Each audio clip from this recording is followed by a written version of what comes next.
नमस्कार। मैं राकेश गुणवंत तामनकर आप सभी का मेरे इस वीडियो चैनल पर स्वागत करता हूं। मित्रों,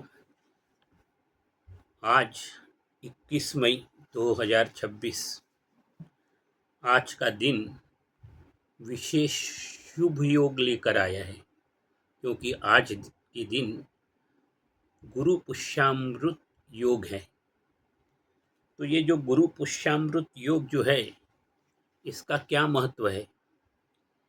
दरअसल जिस दिन यानी गुरुवार के दिन यदि शुभ नक्षत्र पुष्य नक्षत्र आता है तो हिंदू ज्योतिष शास्त्र के अनुसार उसको अत्यंत शुभ योग माना जाता है। ये एक अत्यंत बहुत कम देखने में मिलता है कि जब गुरुवार के दिन पुष्य नक्षत्र आया हो, तो इस बहुत ही मुश्किल सा ऐसा योग ये है और इसको एक राजयोग के समान जाना जाता है। जब गुरुवार को पुष्य नक्षत्र होता है तब इन दोनों के संयोग के कारण ज्योतिष शास्त्र इसको गुरु पुष्य नक्षत्र कहते हैं, जो देवताओं के गुरु बृहस्पति का राजा है। बृहस्पति का ये दिन होता है गुरुवार का दिन, जो कि देवताओं के गुरु हैं। और इस दिन यदि पुष्य नक्षत्र यदि आ जाए तो शुभता में कई गुना कोटि गुना वृद्धि हो जाती है। ये नक्षत्र जो है, इस दिन किसी नए काम की लोग शुरुआत करते हैं। इस समय किया गया काम दीर्घ समय तक टिका रहता है। जो नए काम की शुरुआत इस दिन करते हैं वो अपने कार्य में यशस्वी होते हैं, ऐसी मान्यता है। लोग इस दिन बाजार से कुछ सामान वस्तुएं खरीदते हैं। ये मार्केटिंग के लिए यानी सामान खरीदने की दृष्टि से भी एक अत्यंत शुभ योग माना जाता है। इस दिन लोग सोना, चांदी, जमीन अथवा वाहन की खरीदी करते हैं। मूल्यवान वस्तुओं को लिया जाता है। घर की समृद्धि के लिए और स्थिरता के लिए भाविकों के मन में ऐसा विश्वास है कि एक अत्यंत शुभ योग होता है। बहुत से लोग इस दिन मंत्र साधना करते हैं, क्योंकि गुरु पुष्यामृत योग मंत्र काल में सिद्धि तंत्र तथा साधना और आध्यात्मिक प्रगति का सर्वोत्तम दिन माना जाता है। गुरु पुष्यामृत योग में दान धर्म करने का भी विशेष महत्व है। इस काल में हम जो पुण्य कर्म करते हैं वो अनंत फलदायी होता है।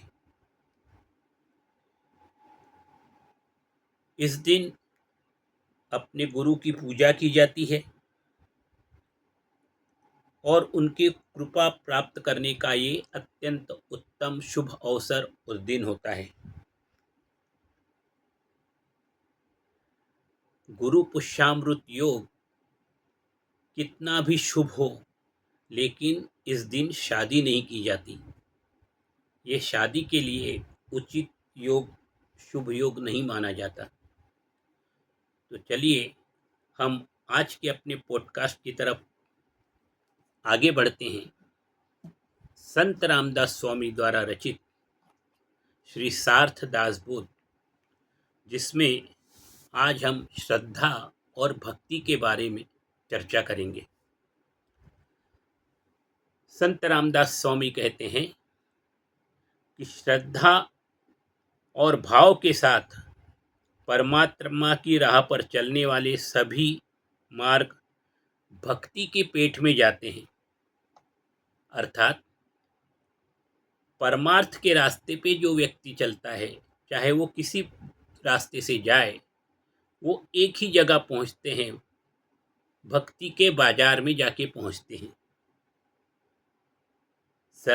परमार्थ के यानी भक्ति का हर मार्ग व्यक्ति को भक्ति के बाजार में लेकर जाता है, और सत्संग आदि के माध्यम से हम सटीक मोक्ष के चौक में पहुंच जाते हैं।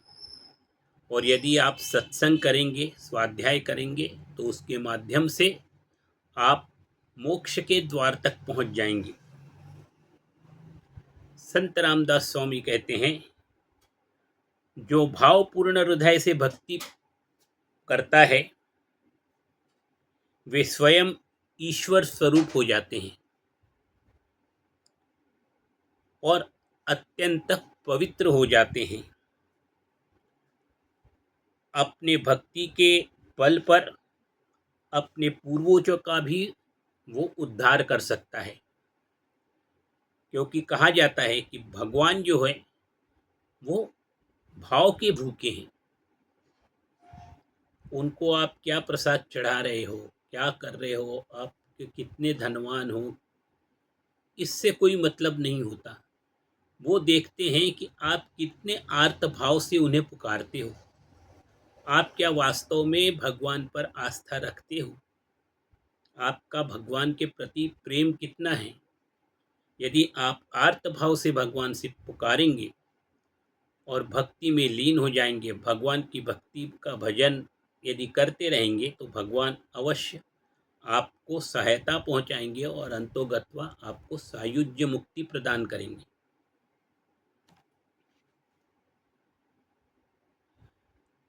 संत रामदास स्वामी कहते हैं, जो भावपूर्ण भक्ति करते हैं वे स्वयं तो इस भवसागर को पार कर ही लेते हैं, यानी वो स्वयं तो तर ही जाते हैं, इस भवसागर को पार कर लेते हैं, वरन ऐसे लोग अपने पूर्वजों का भी कल्याण करते हैं। उनकी कीर्ति सुनकर अथवा उनके मुख से भगवान की कीर्ति सुनकर भक्तिहीन लोग भी भावुक होकर श्रद्धालु बन जाते हैं। जो भक्ति भाव से भगवान को पुकारता है, भगवान की भक्ति करता है, भजन करता है, तो उसकी कीर्ति बहुत फैल जाती है। और जो भक्तिहीन लोग भी, जो भगवान में विश्वास भी नहीं करते, ऐसे व्यक्ति भी उस व्यक्ति की भक्ति को देखकर श्रद्धालु बन जाते हैं, भावुक होकर वे भी भगवान के भजन में लीन हो जाते हैं।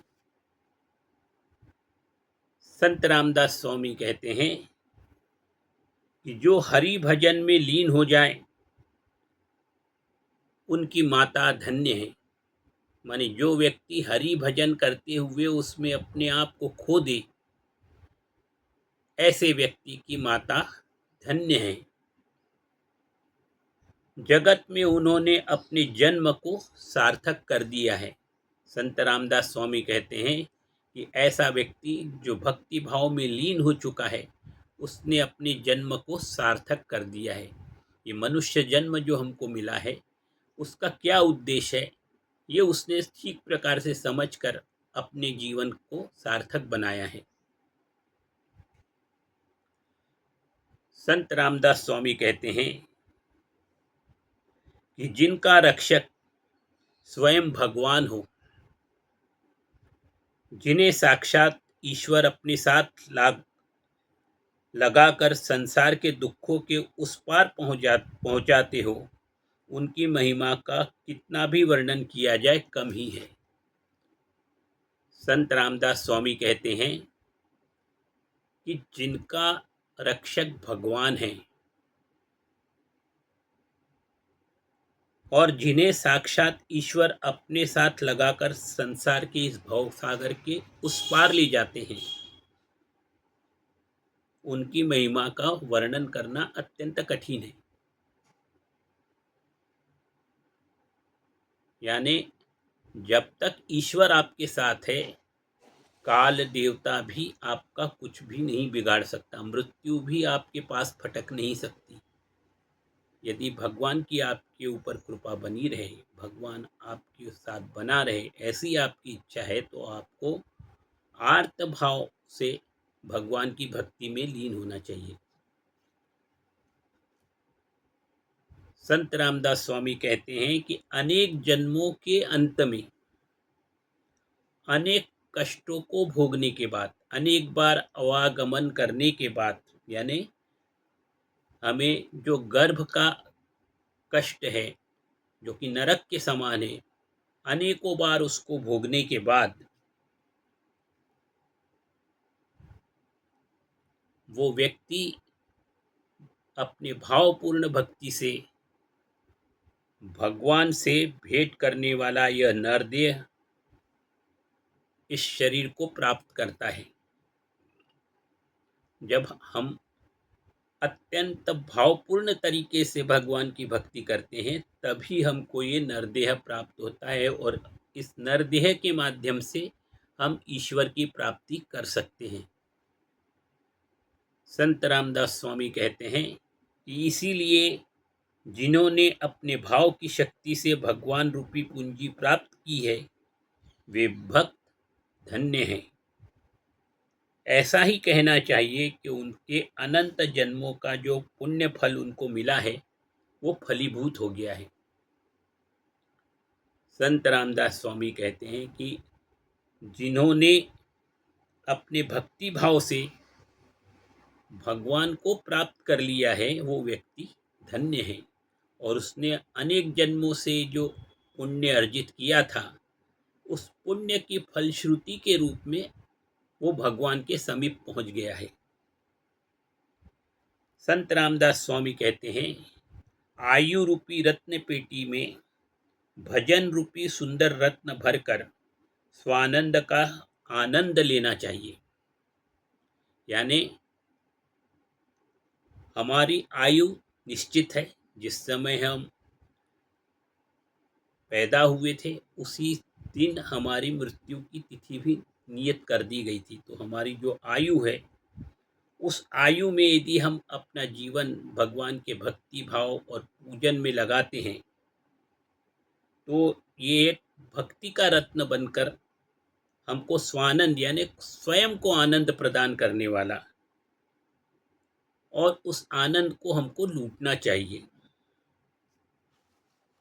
संत रामदास स्वामी कहते हैं कि हरि भक्त यदि लौकिक वैभव यानी धन दौलत, लौकिक वैभव यानी धन दौलत न होने के कारण छोटा भी दिखाई दे, तब भी वह सदैव वैराग्य और ज्ञान के कारण संतुष्ट रहता है। यानी जिस व्यक्ति के पास धन का अभाव है, वो व्यक्ति यदि भक्ति भाव में लीन हो जाता है, तो वो उसके पास जितनी धन दौलत संपदा है, उसी में अपने आप को संतुष्ट मानता है।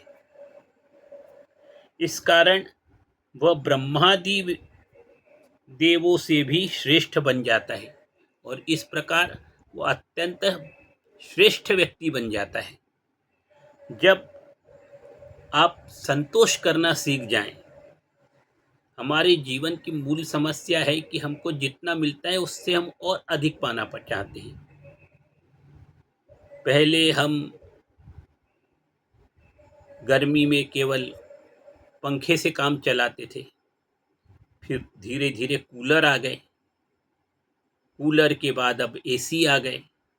तो जैसे जैसे हमारी इच्छाएं अपेक्षाएं बढ़ती चली जाती है, तो हम और धन कमाने का प्रयास करते हैं, ताकि हमको ज़्यादा से ज़्यादा सुख सुविधा प्राप्त हो सके।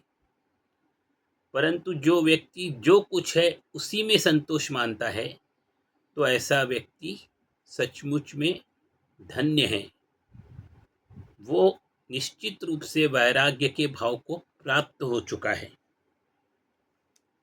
और वैराग्य का भाव ईश्वर को प्राप्ति का प्रमुख साधन है। संत रामदास स्वामी कहते हैं, ईश्वर का आश्रय लेकर जिन भक्तों ने संसार की आशा छोड़ दी है, उन्हें जगदीश अंतर्बाह्य से बाहर जगत से संभालते हैं। यानी जो व्यक्ति भगवान पर भरोसा कर उसकी भक्ति में लीन हो जाते हैं, उन्हें भगवान आंतरिक और बाह्य दोनों प्रकार से उसकी देखभाल करते हैं, उसका संरक्षण करते हैं। संत रामदास स्वामी कहते हैं कि विवेक जागृत होने के कारण उन्हें संसार का दुख भी विवेक के परम सुख जैसा ही प्रतीत होता है। यानी जिस व्यक्ति का विवेक जागृत हो जाता है, उसे सांसारिक दुख भी सुख के समान लगने लगता है।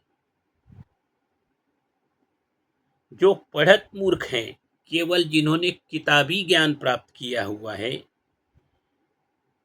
ऐसे व्यक्ति संसार के मोह जाल में हमेशा फंस जाते हैं।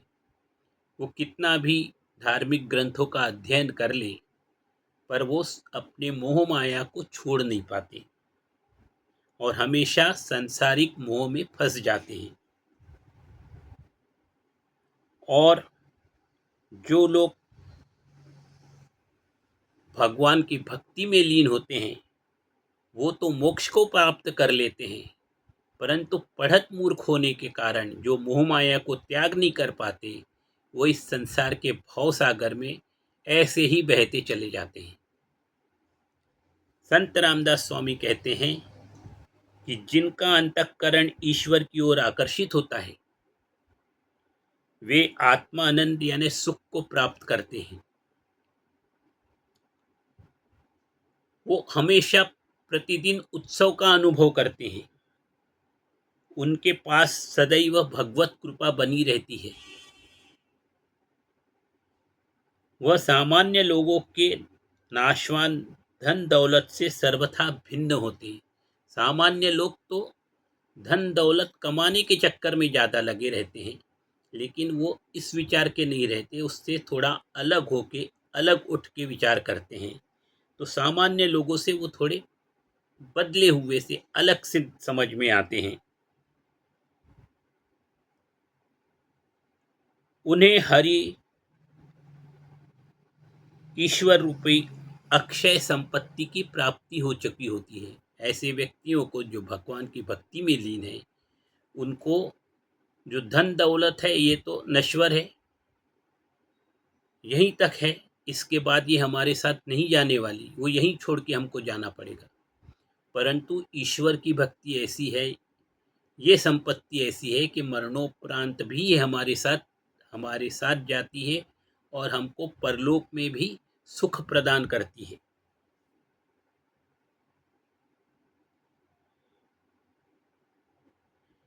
ऐसा सौभाग्य सामान्य मनुष्यों के भाग्य में नहीं होता। संत रामदास स्वामी कहते हैं, ऐसे भक्त शाश्वत सुख में लीन होकर सुखी हो जाते हैं। जो भक्त शाश्वत सुखों को देखते हैं, यानी तत्कालिक हमको जो सुख प्राप्त होने वाला है उसकी तरफ जो ध्यान ज़्यादा देते हैं, वो तात्कालिक सुख तो प्राप्त करके सुखी हो जाते हैं।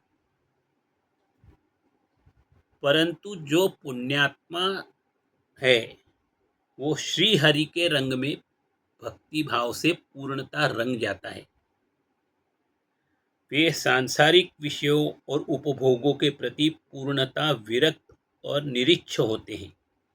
यानी उनको सांसारिक उपभोगों से कोई संबंध नहीं होता।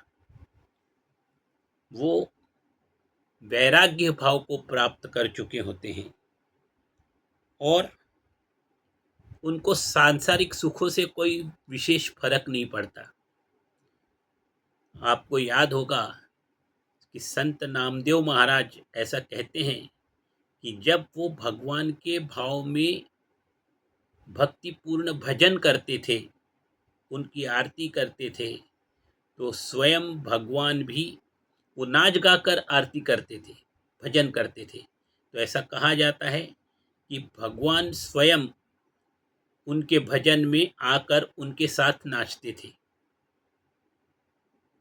दूसरों को वो दिखाई नहीं देते थे, पर नामदेव महाराज भगवान को देखते थे कि भगवान विट्ठल उनके साथ नाच रहे, गा रहे हैं और आनंद मना रहे हैं। और ये चीज़ जो अन्य परम भक्त थे वो भी इस चीज़ का अनुभव करते थे। तो यदि आप भी नामदेव महाराज की तरह आर्त भाव से भगवान के भजन करोगे तो आप भी इस सुख का अनुभव कर सकते हो। संत रामदास स्वामी कहते हैं कि वास्तव में उन्हीं को यह निर्देह रूपी रत्न पेटी प्राप्त होती है जिन्होंने इस देह का सौदा परमेश्वर के साथ कर लिया है। यानी भगवान उन्हीं लोगों को नरदेह प्रदान करते हैं जो भगवान की भक्ति का सौदा भगवान के साथ कर लेते हैं। इस नश्वर शरीर को अर्पित कर ईश्वर को प्राप्त कर लिया जाता है। तो जब हम अपना जीवन ईश्वर को समर्पित कर देते हैं तो वही व्यक्ति वास्तव में चतुर व्यक्ति है कि जो अपना सारा जीवन ईश्वर भक्ति को समर्पित कर दे। तो ऐसा व्यक्ति सायुज्य मुक्ति को प्राप्त कर लेता है, यानी उसको बार बार फिर जन्म नहीं लेना पड़ता, वो सदैव ईश्वर के चरणों में ही स्थित हो जाता है। और बाकी जो भक्ति भाव से दूर रहते हैं ऐसे लोग इस भवसागर में बार बार जन्म लेते हैं, यानी वो भवसागर में बहते चले जाते हैं।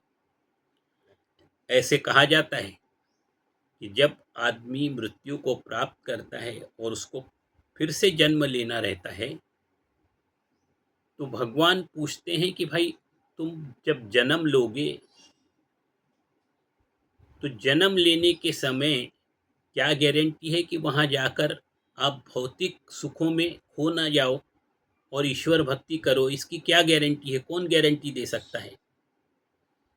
तब आपके पूर्व जन्म के आचरण को देखकर जो देवता भगवान को कहते हैं कि भगवान मैं इसकी गारंटी देता हूँ कि ये जन्म में आकर, मनुष्य जन्म में आकर ईश्वर भक्ति अवश्य करेगा, तो आप इसको मेरे कुल में उत्पन्न कीजिए।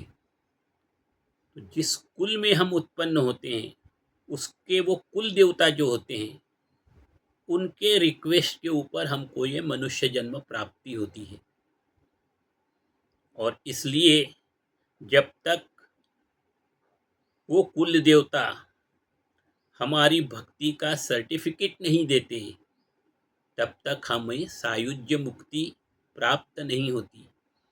आप कितना भी भक्ति कर लीजिए, लेकिन यदि आप अपने कुल देवता को भूल गए हैं तो भगवान की कितनी भी भक्ति आपने कर ली है तब भी बिना कुल देवता के रिकमेंडेशन के भगवान की कृपा आप पर पूर्णतः नहीं हो सकती। थोड़ी मात्रा में मिल जाएगी, पर भगवान का पूरा आशीर्वाद आपको तभी मिलेगा जब आप अपने कुल देवता का हमेशा पूजन करोगे, उस कुल देवता के मंदिर में हमेशा जाओगे, कुल देवता को ध्यान में रखोगे, क्योंकि उनकी कृपा से आपको ये मनुष्य जन्म की प्राप्ति हुई है। तो संत रामदास स्वामी कहते हैं कि ऐसा व्यक्ति ही चतुर है जो अपना सारा जीवन भक्ति भाव में समर्पित कर देता है और इस कारण वो सायुज्य मुक्ति को प्राप्त कर लेता है।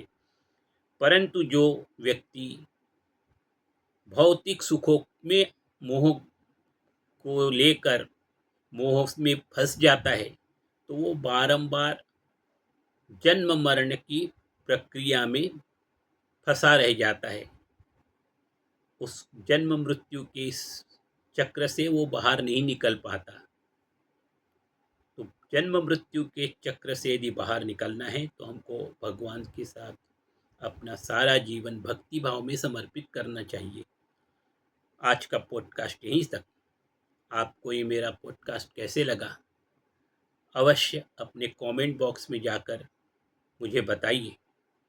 ध्यान रखिए, मेरे इस पॉडकास्ट को अवश्य लाइक करें, सब्सक्राइब करें और अपने मित्रों के साथ शेयर भी करें।